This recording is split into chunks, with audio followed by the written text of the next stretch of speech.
Cartas Seletas, de Santa Hildegarda. Editora Biblioteca Católica, canal Le Conde. Caros ouvintes, caso gostem do que aqui será lido, acessem o www.minhabibliotecacatólica.com.br. Conheçam o Clube do Meu Livro Católico, Clube do Livro Católico. E caso gostem do meu trabalho, venham auxiliá-lo. Se é possível via Pix, PayPal, Apoia-se, Vaquinha, centavos serão muito bem-vindos. Também é possível comprar livros que chegarão até mim pela lista de desejos da Amazon, ou ainda é possível tornar-se membro aqui do canal. Dê uma olhada nas possibilidades, saiba que os links estão todos no descritivo deste vídeo, é cá abaixo. Então, obrigada pela presença. Eu peço para que, por favor, curtam, compartilhem, comentem, inscrevam-se no canal, caso já não tenham feito, porque tudo isso faz muita diferença em termos de engajamento. E peço também para que, por favor, orem. Coloquem-me nas vossas orações, orem por mim a Deus, nosso Senhor, e por todos nós. E que Deus os abençoe, vos guie e vos guarde, meus caros. Mais uma vez, obrigada pela presença. Eu desejo a todos uma boa escuta. Alguns monges de Amorbar a Hildegarda, após 1159. O, C e V, pecadores e sacerdotes, só de nome, em nome de toda a congregação do mosteiro de S.N. em Amorbar, enviam saudações a Hildegarda, superiora de São Ruperdo, em Bingen, e oram para que ela entre na eterna festa nupcial com sua lâmpada intensamente acesa. A luz vivente é a operadora de todas as boas coisas, e todos os espíritos vibrantes, vivos e ordenados em 10 hierarquias são seus cooperadores. Embora imutável em sua pureza, essa luz é distribuída entre os bem-aventurados em diferentes graus, segundo a capacidade do receptor.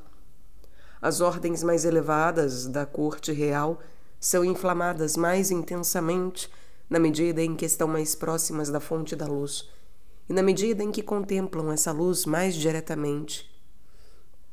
As hierarquias inferiores dos anjos, por outro lado, refletem a luz primeira cada vez menos, na medida em que se distanciam da fonte. O mesmo acontece com os espíritos terrestres e corpóreos. Embora sejam todos predestinados à vida eterna, recebem sua luminosidade do poder iluminante que sempre irradia da majestade, alguns mais, outros menos, e são elevados de seu extremo distanciamento para buscarem a fonte beatífica. Há algumas almas tão absortas no oceano de luz que parece como se não vissem e sentissem nada além da presença daquela luz que vivifica todas as coisas. Por sua luminosidade, todas as outras almas, enquanto ainda sobrecarregadas pela escuridão mortal e esbofeteadas, são trazidos à harmonia por receberem essa luz, ganhando através dela um melhor reconhecimento de si. Portanto, reverendíssima Mãe, como subiste muito próximo dessa luz, que o fulgor irradiante do teu coração ilumine nossas mentes, para que a escuridão seja dispersada pelos raios da admoestação, da exortação e do castigo.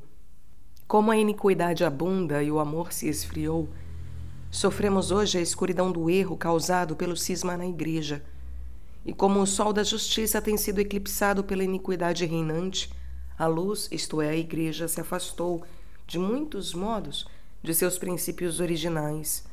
Ainda assim, as palavras de Cristo não passam, mas permanecem para sempre, como ele mesmo testifica. Eis que estou convosco todos os dias até a consumação dos séculos. Assim, embora quase o mundo todo esteja coberto da escuridão do erro, o raio da antiga graça brilhou em ti, para que o povo inteiro não pereça. As ordens monásticas estão andando em círculos. As ordens clericais estão mancando. As ordens das monjas estão cambaleando. Quando o clero abandona seu chamado, os leigos negligenciam completamente a lei que o Senhor estabeleceu para eles. Além de outras abominações, eles deixam Deus no esquecimento. Abandonam suas esposas legítimas. Procuram o adultério para satisfazer os seus desejos perpetram homicídios. Por todos esses meios, acreditam angariar importância. E quando descobrem que alguém está livre dessas perversões, tenta justificar-se por sua preguiça. Assim, os sacerdotes, que deveriam falar a verdade e clamar contra tais iniquidades, se veem obrigados a ficar calados. Agora, ó venerável mãe, como costumas dirigir tuas admoestações aos clérigos, e sabemos através dos teus próprios escritos, pedimos sinceramente que as dirijas também aos leigos, pois é necessário aplicar castigos duros e frequentes a quem não deseja receber nenhum.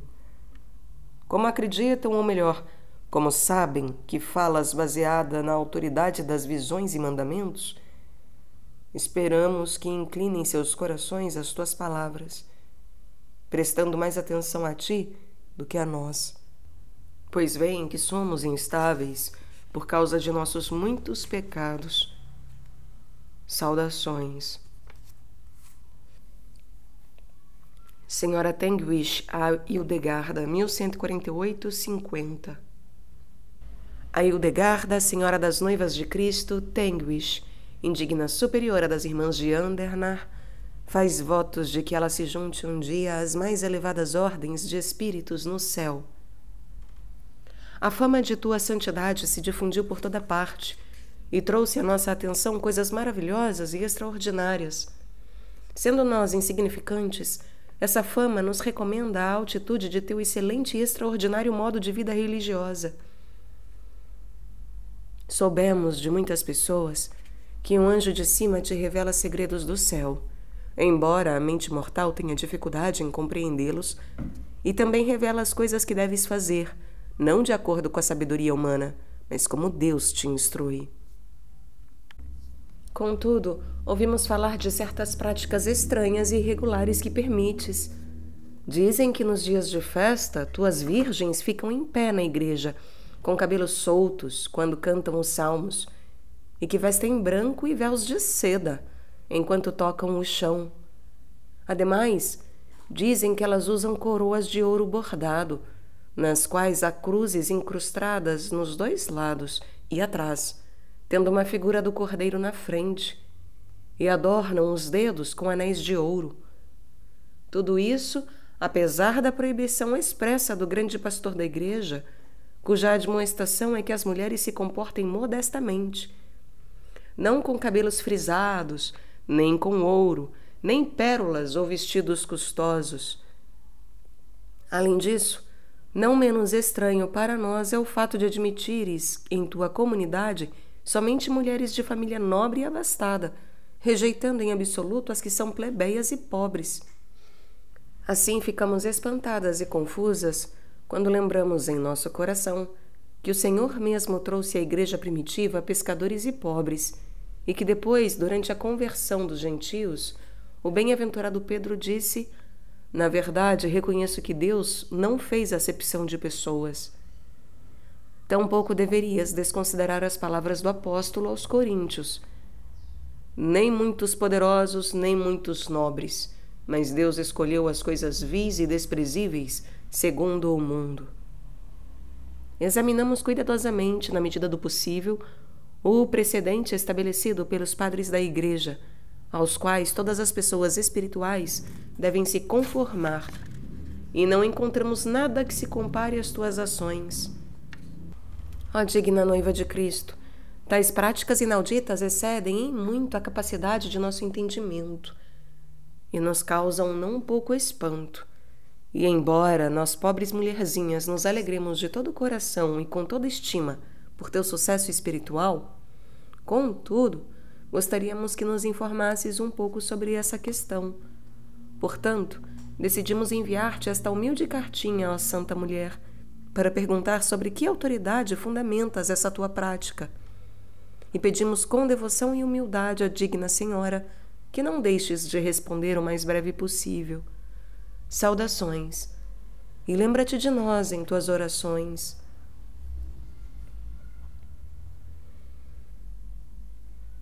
Hildegarda a certa congregação de freiras, 1148-50. A fonte viva diz: que a mulher fique dentro do seu cômodo para preservar sua modéstia, pois a serpente soprou nela o perigoso fogo da concupiscência. Por que deveria fazer isso? Porque a beleza da mulher irradiou e resplandeceu na raiz primordial, e nela se formou aquele cômodo em que toda criatura está escondida. Por que ela é tão resplandecente? Por duas razões. Por um lado, porque foi criada pelo dedo de Deus, e por outro lado, porque foi dotada com maravilhosa beleza. Ó mulher, que ser esplêndido tu és! Colocaste teu fundamento no sol e conquistaste o mundo. Paulo, o apóstolo que subiu aos céus, mas voltou calado à terra para não revelar o seu segredo, observou que a mulher, sujeita ao poder do marido e unida a ele por causa da primeira costela, deveria preservar a modéstia, sem jamais dar ou revelar seu vaso a um homem que não tem autoridade sobre ela, pois o vaso pertence ao marido. Ela deve fazer isso de acordo com a palavra que o mestre da humanidade proferiu em desprezo ao diabo. Não separe o homem o que Deus juntou. Escuta, a terra conserva a grama verdejante e viva, até que chegue o inverno e a sobrepuje.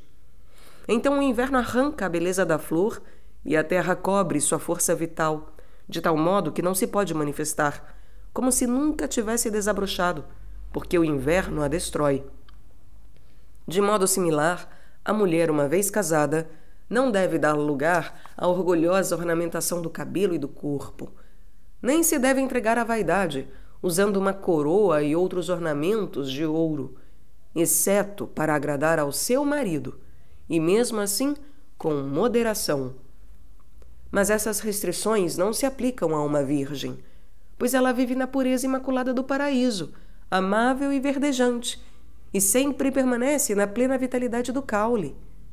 Não se manda à virgem que cubra o cabelo, mas ela faz isso por profunda humildade, pois uma pessoa deve naturalmente esconder a beleza de sua alma, a fim de evitar que, devido ao seu orgulho, venha o falcão e a leve embora.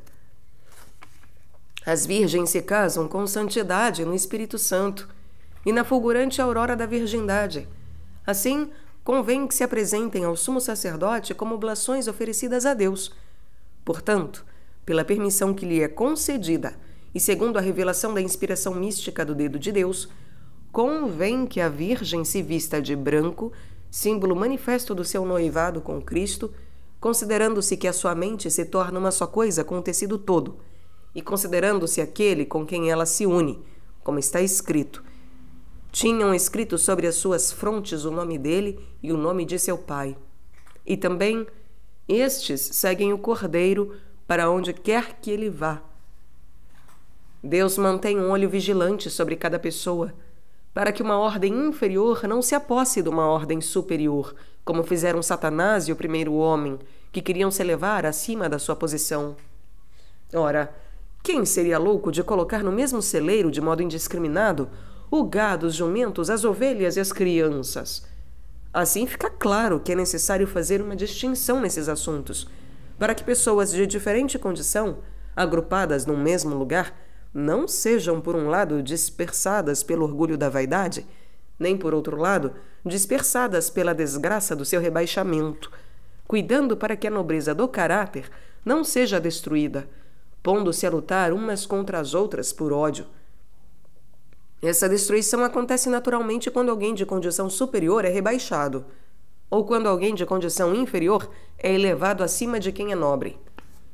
Deus estabelece hierarquias sobre a terra, do mesmo modo como nos céus há os anjos, arcanjos, tronos, dominações, querubins e serafins. Todos são amados de Deus, embora nem todos sejam iguais em hierarquia. O orgulho ama os príncipes e os nobres por causa das suas ilusões de grandeza, mas passa a odiá-los quando destroem essas ilusões. Está escrito que Deus não rejeita os poderosos, visto que também Ele é poderoso. Ele não ama as pessoas por causa da sua posição, mas por causa das obras que extraem dele seu sabor, como disse o Filho de Deus. Meu alimento é fazer a vontade do meu Pai. Onde se encontra a humildade, aí Cristo sempre prepara um banquete. Assim, quando as pessoas buscam a honra vã ao invés da humildade, porque creem que uma coisa é melhor que outra, é necessário colocá-las em seu devido lugar. Que a ovelha doente seja lançada fora do redil, para que não contamine todo o rebanho. Deus concedeu aos seres humanos o entendimento da verdade, para que seus nomes não sejam destruídos. Não é bom que as pessoas se apeguem a uma montanha que não conseguem mover. Em vez disso, devem permanecer no vale, aprendendo aos poucos, segundo sua capacidade. Essas pessoas não vêm de um ser humano, mas da luz vivente.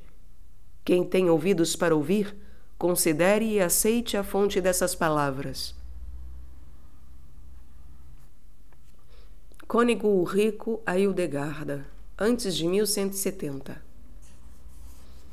A senhora Hildegarda, embebida da disciplina religiosa, da sabedoria, dos bons costumes e de todas as virtudes humanas, Ulrico, seu servo em todas as coisas, faz votos de que ela trabalhe com Marta na 6ª hora, seja renovada na 7ª e se alegre com Maria na 8ª. Como pude me afastar por tanto tempo, ó Senhora adorável, de tua presença e de tua doce companhia, mais deleitável para mim do que o mel? E por que deixei de te visitar, nem que fosse por uma breve carta? Não posso explicá-lo, muito embora deva atribuir isso, penso eu, à preguiça que resulta da minha insignificância. Tenho muito medo de te ofender, moça piedosa, com tamanha falta de respeito. Deus tal não permita. Sobretudo porque no passado, quando a minha voz, minhas roupas, minha face e a minha reputação te eram desconhecidas, tu ainda assim me recebeste muito graciosa e bondosamente. Quando fui ter contigo pela primeira vez, uma tarefa difícil para mim, é verdade, e te dignaste a me reconfortar, fazendo-me participar de um colóquio contigo, algo que considero um imenso favor. Contudo, como estou arrependido, tu me perdoarás.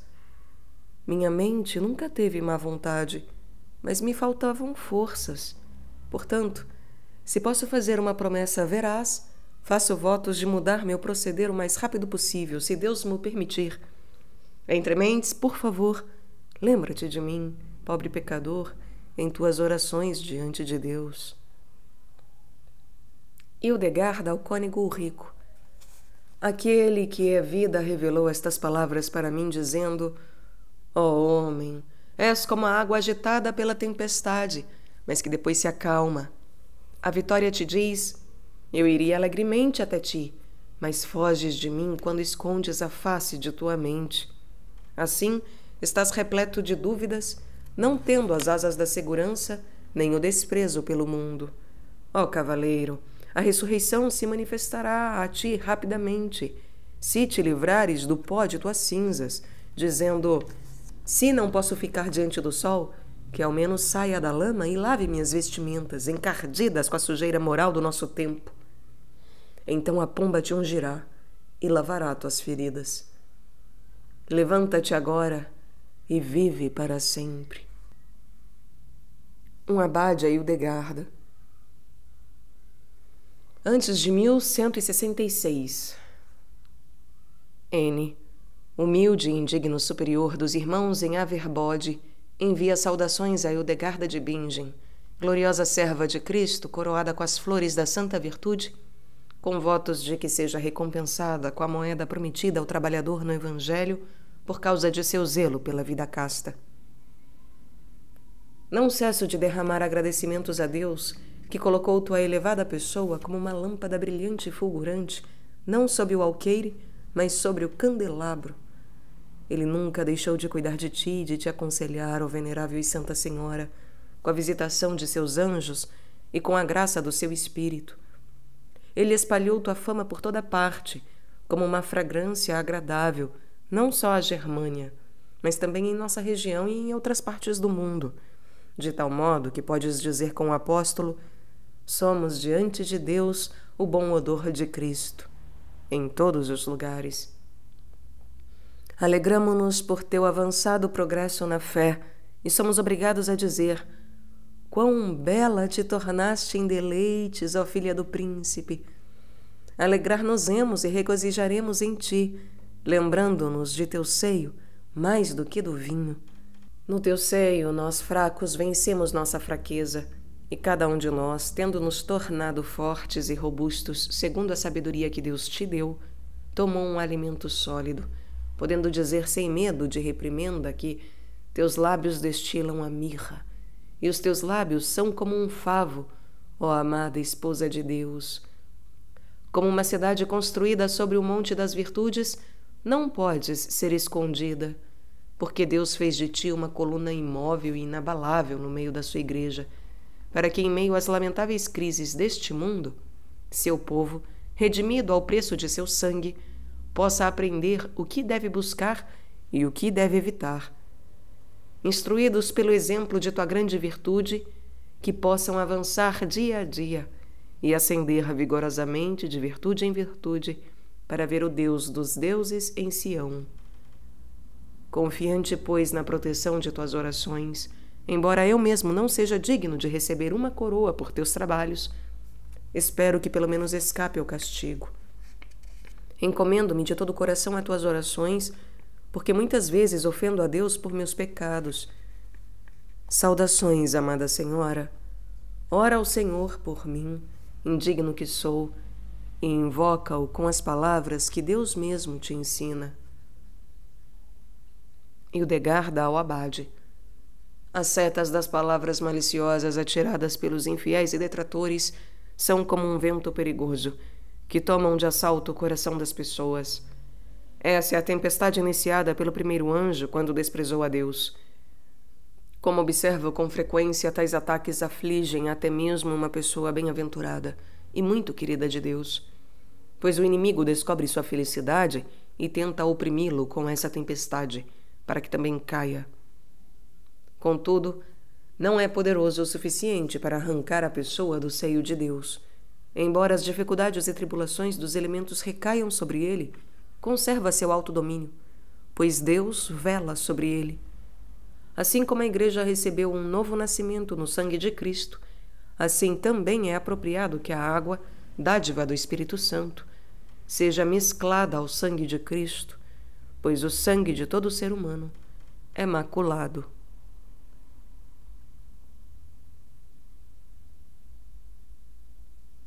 Hildegarda ao Prior Dimo, 1169-70.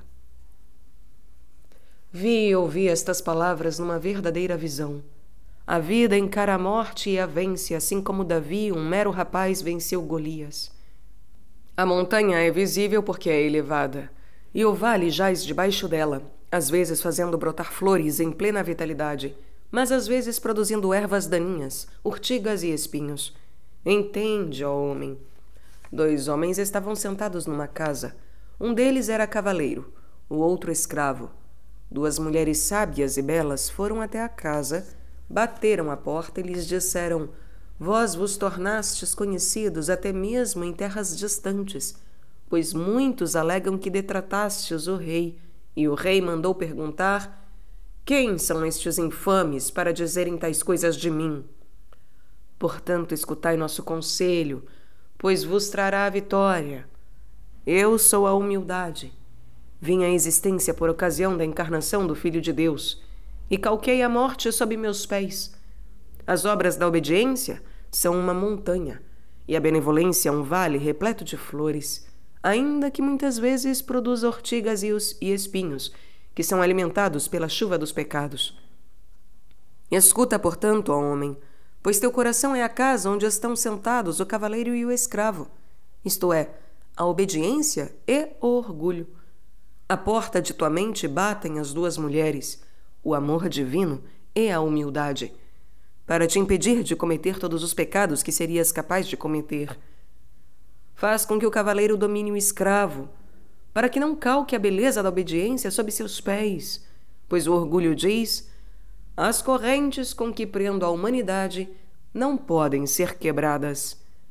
Mas responde a ele com palavras de amor: sento-me imaculado nos céus e beijo a terra. O orgulho praguejou contra mim e quis se elevar acima das estrelas, mas eu o lancei ao abismo. Agora, pois, junta-te a mim, pisando no escravo, ó meu filho, e fica junto de mim o amor divino e abraça a humildade como tua senhora. Assim escaparás à condenação e à morte eterna.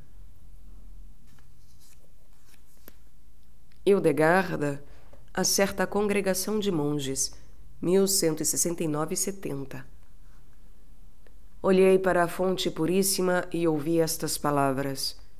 Certo homem foi ao seu jardim para ver se as flores estavam desabrochando e as ervas crescendo. E disse: desci ao jardim das nogueiras para ver os frutos dos vales e para examinar se a vinha tinha lançado flor. Volta, volta, ó Sulamita, volta, volta, para que nós te contemplemos. Eis o significado da passagem. O Filho de Deus desceu do coração do Pai e vestiu-se de carne, de amarga natureza humana, e nessa amargura padeceu muitos sofrimentos sem cometer nenhum pecado, e viu os frutos dos vales quando a profecia se cumpriu nele. Depois que desceu do céu o orvalho, os apóstolos desabrocharam quando ouviram o preceito de Deus e o cumpriram, assim como está escrito: ide a todo o mundo e pregai. É aí que examinou se a vinha tinha dado flor. Então o sol abrasante se derramou sobre alguns deles, e como agradecimento derramaram seu sangue por amor de Deus, tornando-se mártires. Desse modo as romãs floresceram. Seguindo esse caminho, retornaram ao princípio, vivendo uma vida diferente da que receberam do primeiro Adão, e uma raça nova e diferente de homens apareceu, a qual não existia antes do nascimento do homem, quando foi dito à humanidade: volta, volta, ó Sulamita. Os ornamentos e louvores angélicos foram instituídos na igreja para fazê-la ressoar a harmonia celestial, segundo a Escritura: volta, volta, para que nós te contemplemos. Todas as forças celestiais contemplavam admiradas a face da igreja, que tinha uma visão clara por causa da sua virgindade, e tinha uma audição aguçada em meio a publicanos e pecadores, e falava como verdadeira viúva. Que isso significa? Quando Deus nasceu, os olhos da igreja foram abertos com uma natureza virginal, e ouvia claramente os clamores dos pecadores e penitentes, e como verdadeira viúva clamava em alta voz, conforme está escrito: as muitas águas não puderam extinguir o amor, nem os rios terão força para o submergir, porque as flores virginais se afastaram da roda ardente da natureza humana, e, seguindo o exemplo do Cordeiro, seguiram o caminho da virgindade, abandonando a pompa, a riqueza e as preocupações seculares deste mundo. Nenhum dos atrativos mundanos semelhante às muitas águas poderia destruir o amor divino que havia neles. Nesse sentido está escrito: o teu coração se dilatará fora de si mesmo, quando se voltarem para ti as riquezas do mar, e a fortaleza das nações vier ter contigo. Ver-te-ás inundada numa multidão de camelos, ver-te-ás inundada duma multidão de camelos, de dromedários de Madiã e de Éfa. Ó Jerusalém, teu espírito será grandemente dilatado com inumeráveis ornamentos, quando o poder do sol da virgindade se manifestar em ti, do mesmo modo como o mar é maior do que as outras águas. E quando o povo comum, podado pela espada justa da palavra de Deus e sobrecarregado como um camelo, abandonar este mundo maculado de grandes crimes, violações e toda sorte de hábitos lascivos e vícios próprios aos dromedários.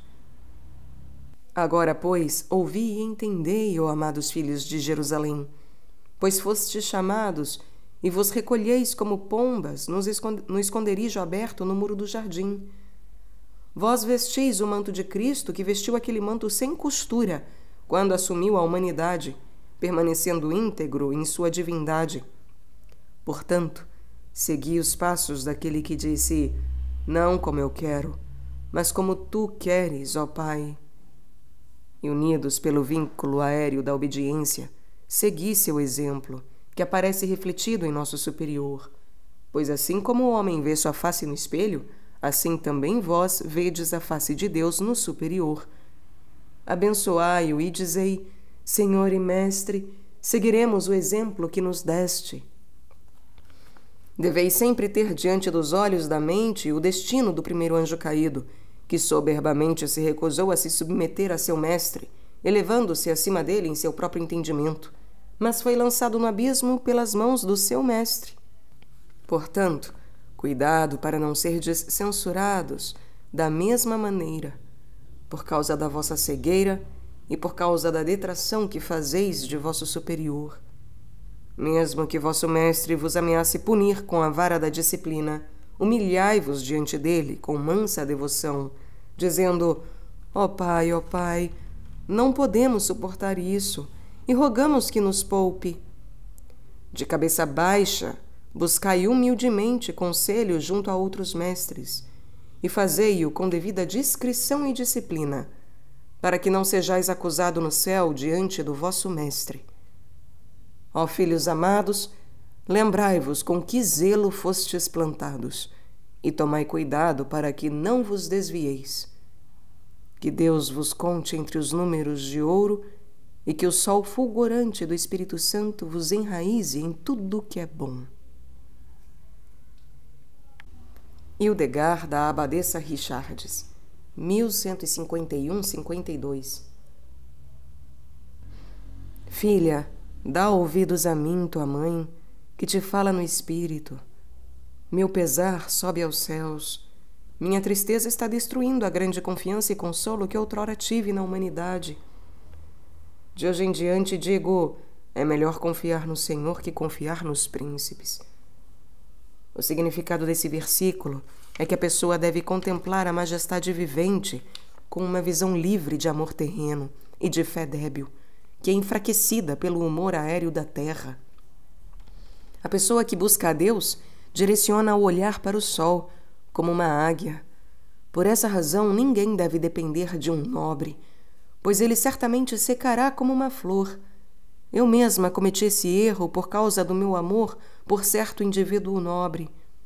Agora te digo, todas as vezes que pequei dessa maneira, Deus me revelou o pecado, quer por meio de alguma dificuldade, quer por alguma decepção, do mesmo modo como fez contigo agora, como bem sabes.